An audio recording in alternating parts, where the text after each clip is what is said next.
그러니까 시장 공감 10 시작합니다. 어제 중국 증시가 좀 돌아선 게 글로벌 시장에 훈풍을 좀 주긴 하죠. 미국 시장도 좀 오르다가 좀 상승세는 주춤했고요. 우리 시장도 오늘 강하게 올라가지는 못한 흐름들인데 오늘 보면 또 계속 돌고 도는 장세입니다. 화장품 관련주가 오늘 좀 강하게 나타나고 있고요. 뭐 음식료 관련된 얘기, 그다음에 또 여행 관련된 얘기, 이런 얘기들이 많이 오기 때문에요. 꼭 리오프닝이 아니더라도 결국은 지금 장세가 순환매, 내 차례를 기다리는 순서다. 그런 걸 이제 나타내주는 흐름들이고요. 오늘 또 오스템 임플란트가 거래가 재개됐고요. 여러 가지 시장 변동 상황들이 있습니다. 여전히 종목별 장세 안심할 수는 없는 상황입니다. 지수 확인하겠습니다. 오늘 상승 출발했지만 상승폭이 좀 줄고 등락이 좀 오가는 상황이었어요. 역시나 시장은 아직은 좀 불안감이 있는 상황인데요. 오늘 흐름도 이제 낙폭을 좀 좁혀가면서 코스피가 얼마나 힘을 낼지가 관심사입니다. 종목 장세, 종목 이야기 구체적으로 시작하도록 할게요. 첫 코너 잠금 해제 시작하겠습니다.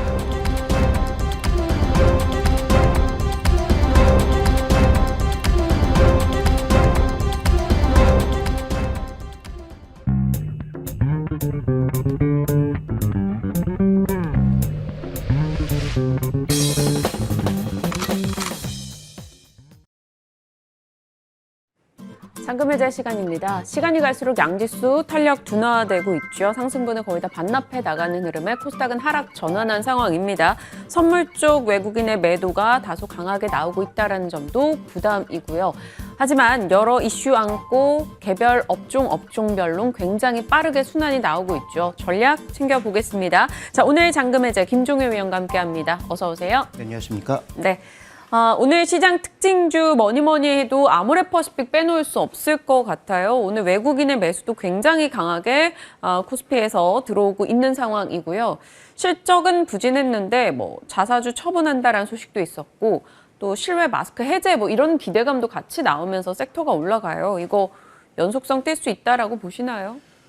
우리가 이제 생각해 봐야 될 것은 종목을 고르는 컨셉이 그래도 시장에서는 종목 대응이 가능하다라고 보는 입장도 있기 때문에 종목을 고르는 컨셉이 가장 중요하다라는 말씀을 저도 여러 번 드렸고 다른 전문가들도 여러 번 말씀을 드렸을 텐데 제가 보는 핵심 포인트는 이겁니다. 지난번에도 아모레퍼시픽을 이 잠금 해제 시간에 말씀드리면서 LG생활건강이 아닌 아모레퍼시픽을 택한 것은 작년 2분기부터 실적이 대폭 악화됐거든요. 네. 그러면 1분기 실적이 안 좋았던 것은 악재인데 왜 주가는 강하게 반등하는가? 지금 온라인 부분에서 회복되는 측면이 있고요. 그다음에 아까 언급해 주셨던 자사주 관련 이슈도 긍정적으로 작용하고 있고요. 그러면 2분기로 갔을 때도 지금만큼의 하락이 나타날 것인지 아니면 반등이 나타날 것인지는 결과를 봐야 알겠지만 시장의 선택은 이 정도 낮아진 주가에서 2분기에 만약에 턴어라운드 혹은 플랫한 모습을 보인다고 하더라도 주가 회복은 강해질 수 있다라는 거죠. 그렇다면 화장품에서의 선택은 저는 다시 한번 말씀드리지만 LG생활건강이 부동의 1위라고 하더라도 중국인이 오든 말든 상관없이 2분기에도 실적의 어떤 숫자 기준에서의 턴어라운드의 강도가 강해질 수 있는 그런 종목이 아모레퍼시픽이다라고 판단하고 있기 때문에 여전히 긍정적인 관점으로 말씀을 드리고 싶습니다. 그래서 현재 구간에서 화장품의 핵심 포인트는 마스크 벗고 이런 것도 중요하지만 더 중요한 것은 작년 2분기부터 급전직하했던 이 실적을 YOY로 봤을 때 별 충격을 받지 않을 종목에 대한 선택이 나타나고 있고 실제로 그동안 주가가 올라온 게 별로 없기 때문에 그러한 부분에 있어 또 시장의 집중도가 일부 나타나고 있다. 이렇게 볼 필요가 있을 것 같습니다. 네, 여전히 아모레퍼시픽에 대해서는 일단 지금으로서는 매력도가 있다라는 점을 얘기를 해주셨어요. 오스템 임플란트 오늘 꼭 얘기는 해보고 싶어요. 오늘 거래가 재개가 됐죠. 자산운용사들에서는 여러 충격들을 감안했을 때 지금 거래 정지 가격에서 한 8, 9만 원 아랫단은 생각해야 된다. 이렇게 얘기가 나왔었는데 생각보다는 잘 버티고는 있습니다. 그런데 오늘 변동이 어마무시합니다. 시작하고 2분 만에 한 4% 가까이 빠졌다가 또 10분 뒤에 9% 정도까지 올랐다가 엄청난 호가창이거든요. 네. 이거 어떻게 해요, 대응을? 일단 우리가 이 오스템 임플란트를 바라볼 때 포인트는 저는 딱 한 가지라고 보고 있는데요. 업황 자체가 나쁘거나 아니면 업황 자체가 급전직하하거나 아니면 회사가 없어질 정도로 실적이 악화되고 있거나 이런 상황은 아니잖아요. 그러면 현재 주가에 있어서의 핵심 포인트는 저는 딱 한 가지로 요약해야 된다라고 보고 있습니다. 업황이나 이런 여러 가지 변수들이 비교적 변수가 적은 상황이라면 그 2천억의 손실을 어떻게 반영하고 어떻게 회수할 것인지가 일단 첫 번째 문제가 되겠죠. 네. 그다음에 두 번째, 과연 거래가 재개됐는데 회사 입장에서는 가만히 있을 것인가? 기존 주주들에게 아무 보상 없이 가만히 있을 것인가? 무언가 조치를 할 것인가? 저는 그것에만 집중하면 된다라고 보고 있습니다. 300억 원 뭐 6개월 동안 자사주 매입한다 이 이슈도 어제 같이 나왔잖아요. 네, 그러니까 지금 현재 구간에서 그런 주주 관련 정책들을 정말로 실현하게 되면 이 주가가 크게 반등하지 못하더라도 회사가 바라보고 있는 어떤 적정한 지지선에서는 일정 부분의 지지력이 형성될 수가 있겠죠. 그래서 뭐 보유하고 계신 분들의 입장은 좀 다르겠습니다만 신규 매수의 관점에서는 회사가 정말 자사주 매입을 발표하고 적정한 어떤 가이드라인이 눈에 보이기 시작한다면 저는 뭐 그 정도의 가격에서는 업황이 크게 무너지지 않는 이상 그다음에 주가에 어느 정도의 조정이 나타난 이상 그렇다면 크게 우려할 만한 상황은 아니지 않을까? 그다음에 그 이전에 소위 그 회계 이슈가 나타나기 이전에 나타났던 오스템 임플란트의 상승이 단순하게 뭐 우리가 흔히 얘기하는 슈팅으로 인해서 나타난 게 아니고 업황 개선으로 인해 나타난 것이잖아요. 네. 그러니까 그런 측면까지 바라본다면 저는 지금 우리가 바라봐야 될 것은 회사가 화난 주주들에게 어떤 보상을 하는가가 신규 투자에 있어서는 가장 중요한 포인트라고 판단하고 있습니다. 네, 아모레퍼시픽과 오스템 임플란트 오늘 각 이슈 안고 좀 극명하게 흐름들을 보여주고 있는 이 업체들에 대한 전략 챙겨봤고요. 자, 이제 잔금 해제로 이어가겠습니다. 첫 번째 종목은 어제장에서 실적과 외국인 수급에서 긍정의 소식이 들려왔던 종목이에요. 삼성 엔지니어링. 어제 전체 증시 한 80% 종목이 떨어지는 가운데서 버텼습니다. 빨간불로요. 삼성 엔지니어링은 수주 서프라이즈를 찾아라. 그 맥락에서 한번 내용 들여다볼게요. 첫 번째 포인트 확인합니다. 1분기 실적 평가 어떻게 하세요? 컨센 영업이익 대비 한 34% 상회더라고요. 네. 그러니까 수익성을 잘 지켜가고 있다라는 건데 이게 아무래도 뭐 유가나 천연가스 가격의 상승과도 분명히 맥락이 닿아 있다라고 봐야 되겠죠. 네. 삼성 엔지니어링은 가장 쉽게 말씀드리면 공장을 만드는 기업이다. 우리가 이제 보통 건설업체를 얘기할 때 뭐 주택건설업체도 있고 토목업체도 있고 이런 여러 가지 얘기를 하지만 우리가 여기서 얘기하는 플랜트 건설은 주로 이제 공장 쪽 건설일 가능성이 많죠. 그다음에 삼성 엔지니어링 뭐 중동에 기반한 우리가 잘 알고 있는 화공 쪽의 강점을 가진 그런 플랜트 업체라고 봐야 됩니다. 네. 그래서 1분기 실적의 전체적인 추이를 보시면 뭐 매출도 그렇고 영업이익도 상당 부분 개선된 모습을 보이면서 시장의 컨센서스보다 높은 모습을 보여줬고 더 좋은 것은 2분기에도 이 추세가 쉽게 바뀌지 않을 거라고 시장이 평가하고 있기 때문이죠. 그래서 현재 구간에서 우리가 주목해 봐야 되는 포인트는 이런 실적의 전반적인 베이스가 일단 좋고 그렇다면 과연 유가와 천연가스 가격이 여기서 급락할 것인가는 뭐 사람마다 평가가 다르겠지만 저는 쉽게 떨어지지 않는다라고 보고 있습니다. 그 이유는 여러 번 언급드렸다시피 가격이 이렇게 올랐다고 해서 누군가 공급을 늘릴 만한 이유도 없고 신규 투자에 대해서도 비교적 주저하고 있는 상황이라는 점을 고려해 봤을 때 뭐 당연히 이제 많이 올랐으니까 변동성은 커질 수 있겠으나 여기서 예전처럼 뭐 150달러 치고 뭐 40달러로 급락하는 그런 형태의 변동성은 나타날 가능성이 제한적이라는 거죠. 어쨌든 전쟁이 끝나더라도 러시아를 둘러싼 여러 가지 제재들이 끝나지 않는 상황임을 고려해 본다면 여전히 유가와 천연가스의 레벨이 어쨌든 지난번보다는 굉장히 높은 수준에서 장기간 유지될 가능성이 높다라고 판단한다면 삼성엔지를 포함한 소위 이런 EPC 업체들의 수익성 일정 부분 유지될 가능성이 있다라고 봐야 되고 원화 약세가 더해지면서 추가적인 어떤 실적 개연성도 여전히 존재하고 있다는 점을 고려해 봤을 때 저는 뭐 1분기 실적 괜찮고 2분기도 비교적 괜찮은 실적을 기대해 볼 수 있다. 이렇게 보고 있습니다. 어제 오늘 상당히 좋은 흐름 보여주고 있는 삼성 엔지니어링. GS건설은 어제 좀 부진한 실적 내놓으면서 하락했는데 오늘 또 같이 올라가면서 이 건설 섹터 내에서도 뭐 실적이나 뭐 수주나 이 둘러싼 모멘텀들 잘 봐야 될 것 같아요. 삼성 엔지니어링의 두 번째 포인트, 글로벌 EPC는 이 설계 조달 시공을 같이 하는 그런 업체들일 텐데 삼성 엔지니어링 경쟁사로 볼 수 있는 업체들이랑 좀 비교를 해볼까요? 근데 최근에 재밌는 것은 지역별로 굉장한 편차가 나타나고 있다는 거죠. 사이팸이라든지 테크닙 같은 소위 유럽 계열의 종목군들은 말 그대로 죽을 쓰고 있는 이렇게 유가가 강세를 보이고 있는 상황에서 또 죽을 쓰고 있는 양상이죠. 네. 수익성도 안 나고 있고요. 그다음에 아시다시피 이런 업체들의 전반적인 특징이 러시아 쪽 프로젝트도 상당히 연관되어 있는 상황이기 때문에 아마도 이제 주가가 전혀 못 움직이고 있는데요. 올해 들어서 아시아권은 좀 다르다라고 봐야 될 것 같습니다. 대표적으로 지금 치요다, JGC 같은 일본 업체들의 올해 들어서의 주가 수익률 퍼포먼스가 굉장히 좋은 양상이고요.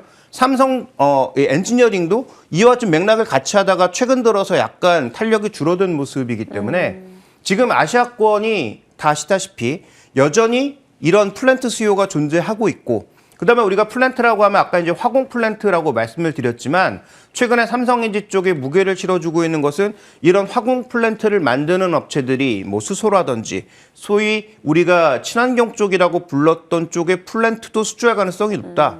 환경 플랜트, 그다음에 신규 공장 건설과 같은 것들은 아무래도 블록화가 되면서 더 많이 만들어질 가능성이 있으니까 소위 공장 플랜트와 환경 플랜트 쪽에서 화공 쪽이 줄어든다고 하더라도 향후 수요가 이쪽에서 발생될 수 있다라는 것 때문인지는 몰라도 아시아권이 전반적으로 강세를 보여주고 있는 이러한 양상은 저는 뭐 긍정적이다. 그런 차원에서 봤을 때 현재 갭매우기도 나타날 가능성이 있고 실적도 괜찮은 모습을 보여주고 있으니 네. 삼성엔지에 대한 긍정적인 관점은 저는 글로벌 EPC를 봤을 때 유럽 쪽을 보면 안 되고 아시아권 동향을 봤을 때는 삼성엔지도 추가적인 강세 가능성이 충분히 있지 않느냐. 거기다가 삼성엔지의 포트가 뭐 중동, 미국 이런 여러 국가들에 분산되어 있다라는 것을 고려해 봤을 때 이 부분도 나름 긍정적이다라고 봐야 될 것 같습니다. 네.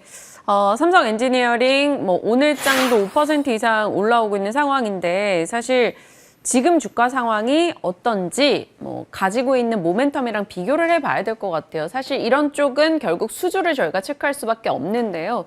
수주 대비 주가가 어떤지 수주 잔고 확인이 필요해 보입니다. 얼마 전에 뭐 28,000원 맞고 내려왔다가 다시 가고 있는 상황이라 요거 뚫고 올라갈 수 있을지요. 네, 과거 자료를 우리가 한번 살펴보면 뭐 아시다시피 최고의 전성기는 2007년부터 한 2011년 정도라고 봐야 될 텐데 준비된 그림으로 확인해 보시면 수장고 20조였을 때 시총이 9조였습니다. 그런데 저 때는 20조보다 더 나간다고 생각해서 약간의 오버액션이 있다는 것을 고려해 봤을 네. 때 가파르게 증가하는 시점이었던 3조에서 5조 가던 네. 2009년, 10년, 11년 저 때를 한번 살펴보실 필요가 있을 것 같은데요. 저 때 이제 17조, 그다음에 네. 시총이 5조였죠. 지금 현재 올해 기대되고 있는 게 17조 정도의 수주. 그러니까 작년 대비해서 또 1조 정도 늘 것으로 보고 있고 현재 시총이 한 4조대 정도인데 이게 이제 5조 수준 정도로 올라갈 수 있는 여력이 있지 않을까. 그다음에 만약에 2분기에 추가 수주에 성공한다면 약간의 업사이드를 더 줄 수도 있는 거죠. 네. 그렇다면 현재 이 종목에 대해서 우리가 가장 중요하게 봐야 될 것은 결국 수주 베이스의 산업이기 때문에 수주가 증가하는 과정에서 이익이 또 견조하게 버티고 있는 과정에서 그렇게 크게 두려워할 이유는 없다.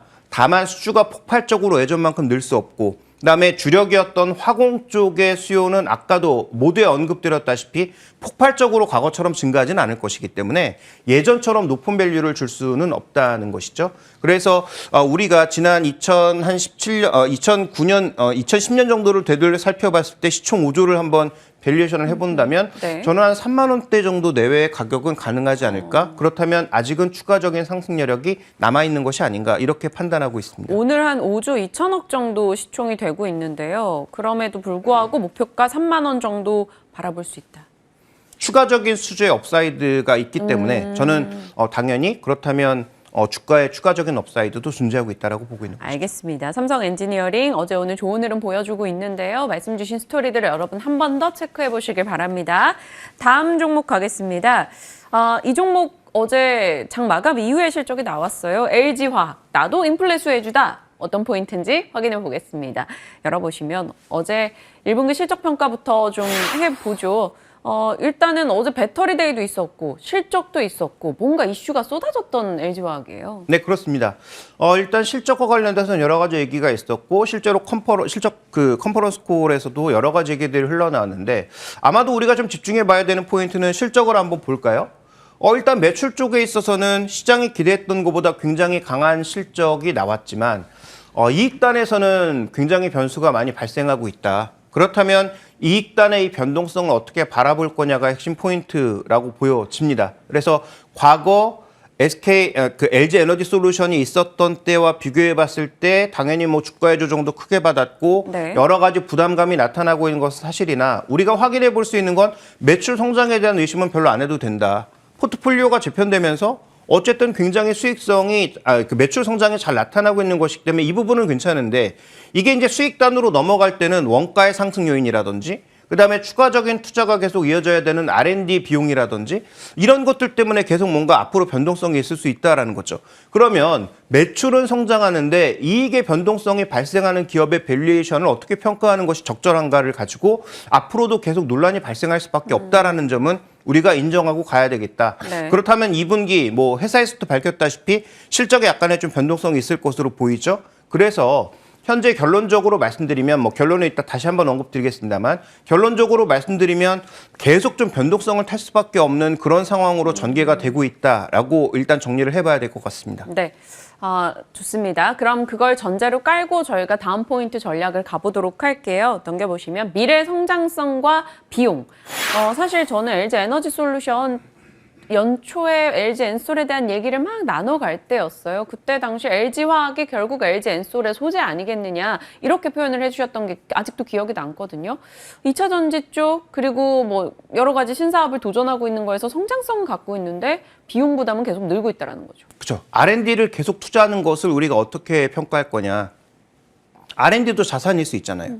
그리고 R&D 비용 자체도 자산으로도 처리할 수 있는 그 회계 처리 과정에서의 문제이긴 하지만 그래서 아마도 이 부분이 가장 핵심 포인트일 거다. 그래서 예전에도 이 종목을 이 시간에 한번 분석하면서 말씀을 드렸다시피 결국 LG화학이 가야 될 길은 에너지 산업에 있어서 전반적으로 원재료를 공급하는 쪽으로 가게 되지 않을까. 왜냐하면 우리가 지금 2차 전지 쪽에서 가장 핵심 재료가 되고 있는 전구체의 대부분을 수입하고 있기 때문에 이것을 얼마나 잘 만들어낼 수 있는지가 관건이고 네. 그렇다면 중국이 지금 계속 투자를 하면서 따라올 테면 따라와봐 이런 식의 그 강력한 퍼포먼스를 지금 내고 있는데 그렇다면 국내 업체들도 뭐 포스코를 기준으로 해서 포스코 관련 기업들도 전구체에 대한 투자를 굉장히 상당수 하고 있고요. 네. LG화학도 이와 관련 투자를 상당히 늘려서 2차 전지단에서의 변동성을 좀 줄일 수 있는 그러니까 우리가 그동안 잘 나갔던 여러 가지 산업에 있어서의 가장 약점이 뭡니까? 원천 기술이 없고 그다음에 소재 부분에서의 약점, 장비 부분에서의 약점이 결국은 다 우리한테 나중에 부메랑으로 돌아왔기 때문에 지금처럼 블록 경제로 가고 있는 상황 쪽에서는 소재단에서도 우리가 강점을 가지고 가야 정말로 경쟁력 있는 업체가 될 수 있다는 네. 거죠. 그래서 LG엔솔의 완성은 어찌 보면 LG화학의 전구체 생산 능력을 포함한 소재 부분의 생산 능력과 수익성이 담보되어야 좀 더 강력하게 끌고 갈 수 있는 부분이 있다. 이렇게 평가하고 있기 때문에 저는 이쪽 부분에 있어서는 단기적으로는 비용 부담일 수 있으나 중장기적으로는 성장 동력이 될 수 있다는 측면에서 저는 장기적으로 봤을 때는 긍정적인 측면이 더 많다. 지금 비용을 일부 희생하더라도 이쪽에는 반드시 가야 될 길이다라고 보고 있습니다. 그렇다면 LG화학의 적정 밸류를 어떻게 보시는지 궁금해요. 사실 1년 차트 열어놓으면 깝깝하거든요. 지금 오늘 5% 오르는 거 이거 택도 없습니다. 어디까지 갈 수 있어요? 네, 일단 그 기술적인 부분으로 바라볼 때와 그다음에 밸류 부분으로 바라볼 때를 좀 구분해야 될 것 같은데 네. 저는 일단 결론부터 말씀드리면 밸류 기준의 가격을 가기 위해서는 굉장히 시간이 필요하다. 왜냐하면 이익 변동성이 계속 발생할 수밖에 없기 때문에 그래서 이제 PE 차트는 일부러 빼고 PB 차트만 제가 이렇게 가져와 봤는데요. 네. 제가 생각하는 중장기적인 관점에서의 PB 차트의 고점은 LG엔솔이 빠졌지만 지분을 여전히 들고 있기 때문에 적어도 2배 정도로 보고 있습니다. 그렇다면 적어도 60만 원에서 한 80만 원 정도 가격 사이로 네. 들어오는 거거든요. 근데 이건 정말 장기적인 얘기고 그렇다면 단기적으로 봤을 때 우리가 뭐 수급도 좀 회복되고 시장 분위기도 회복되고 지수도 일정 부분 반등을 시도한다고 봤을 때 기술적으로는 어느 정도의 한계를 바라볼 수 있느냐? 저는 뭐 한 3개월 내 다음 분기 정도까지 살펴봤을 때 갈 수 있는 최대 목표치 정도는 한 57만 원 정도? 일단은 그 정도를 우리가 상단으로 두고 네. 그러니까 여기까지 갈지 안 갈지는 저도 잘 모르지만 어쨌든 기술적 반등의 한계가 이 정도인데 이것까지 뛰어넘으면 더 탄력적으로 움직일 만한 재료가 나왔거나 더 탄력적으로 움직일 만한 수급 요인이 존재하는 것이죠. 그래서 현재 구간에서의 반등은 저는 뭐 지수가 더 여기서 폭락하지 않는 이상 나올 걸로 보고 있고요. 그 반등의 한계치 정도 정도를 57만 원으로 보고 있는 것이기 때문에 57만 원에서 팔자, 57만 원이 한계다 이렇게 말씀드리는 것이 아니라 기술적으로 볼 수 있는 1차적인 변곡 포인트가 아마도 그 정도 가격이 아닐까라고 바라보고 있습니다. 네, LG 화학에 대해서 이야기 쭉 한번 풀어봤고요. 저희에게 시간이 조금 더 허락이 돼서요. 혹시 시장의 특징주 좀 더 이야기 나눌 수 있을지 LX 세미콘 궁금했거든요. 오늘 외국인 수급이 상당수 긍정적으로 들어오고 있는데 지금 뭐 시장과 함께 상승분을 반납하고는 있습니다만 LX 세미콘 의견 어찌 주시는지요? 이거 마그나칩 인수 얘기가 나오면서 LX 그룹에서 마그나칩은 그날 뭐 시장 다 밀릴 때 막 혼자 급등하고 그랬거든요. 이 업체에게는 어떤 해석을? 일단 뭐 개별 이슈에 대한 판단보다는 우리가 중요하게 봐야 될 것은 LX 세미콘, 대덕전자, 심텍, 코리아 서키트 최근 들어서 뭐 시장과 더불어 밀리고는 있으나 강세를 보였던 종목군들의 특징이 뭡니까? 변화하는 IT 시장 환경에서 가장 능동적으로 대응하면서 실적도 괜찮게 발생하고 있는 종목군들이라는 거죠. 그래서 의외로 쉽게 무너지지 않고 잘 버티고 있는 종목들이다. 그나마 시장 대비해서는 잘 버티고 있는 종목들이다라고 봐야 될 것 같습니다. 그런데 이런 종목군들의 핵심 포인트는 결국 수익성이 어느 시점에서 떨어질 거냐. 그래서 각종 재료와 관련된 변동성은 뭐 우리가 미리 예측하고 갈 수 없는 부분인 만큼 현재 이들 종목의 핵심 포인트는 매출 증가와 이익 증가의 그 함수가 둘이 똑같은 방향으로 가면 저는 뭐 조정시 매수가 맞다고 보는데 둘 중에 하나라도 떨어지기 시작하면 그때는 조정시 매수가 아니죠. 그때는 오히려 샀던 사람들이 이익을 실현해야 되는 구간, 첫 번째로 이익을 실현하면서 비중을 줄여야 되는 구간입니다. 그래서 1분기 실적에서는 여전히 아직도 이 종목들의 모멘텀이 강하다라는 것을 대부분 확인을 했기 때문에 그렇다면 2분기로 넘어가는 과정에서 매출 성장률과 수익성 두 가지 중에 한 가지라도 변동성이 존재하는지 또 그와 관련된 리포트가 계속 나오는지 연관되어 있는 종목군들의 변동성이 발생하는지를 계속 우리가 같이 추적할 수밖에 없다. 그렇게 결론적으로 보면 신규 매수의 관점에서 적극적으로 접근하기는 어렵겠고요. 네. 현재 여전히 수익성과 성장성이 유지된다라는 관점에서 봤을 때는 그렇게 관점에서 봤을 때도 조정시 매수 정도를 말씀드릴 수밖에 없는 그런 위치들에 놓여있는 IT 부품주들이다 이렇게 말씀드릴 수 있겠습니다. 네, 알겠습니다. LX 세미콘에 대해서 포인트 잡아주셨고요. 위원님 하나만 더 봐도 될까요? 이 현대중공업이에요. 사실 위원님과 저희 잔금 해제 종목으로 했던 기업입니다. 수익률은 한 14% 정도 진행이 되고 있는데 오늘장 일단 1% 정도 밀리고 있어요. 오늘 조선주도 실적 쏟아질 거고요. 또 이제 수급 이벤트도 다가오고 있는 상황이라 지금 시점의 전략이 중요할 것 같아요. 네, 그때 목표가 15만 원이라고 말씀을 드렸고 실제로 주가가 훨씬 넘었다가 이제 그 이후에 떨어지고 있는 국면인데요. 저는 뭐 동일합니다.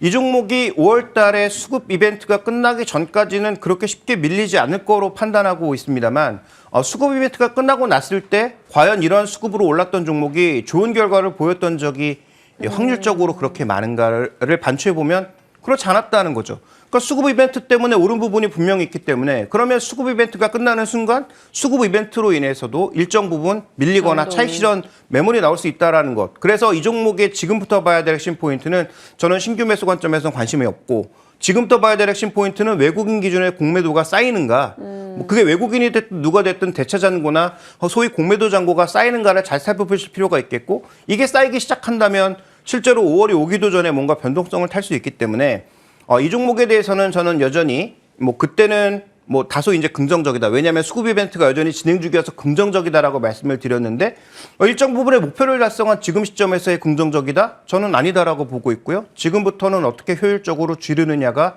관건이라고 보고 있습니다. 네, 오늘 다양한 종목에 대한 답변을 건네받았습니다. 여러분 참고하시고요. 유튜브 잔금해제 다시 보기 가능하십니다. 한 번 더 체크해 보시길 바랄게요. 오늘 김종희 위원과 함께했습니다. 고맙습니다.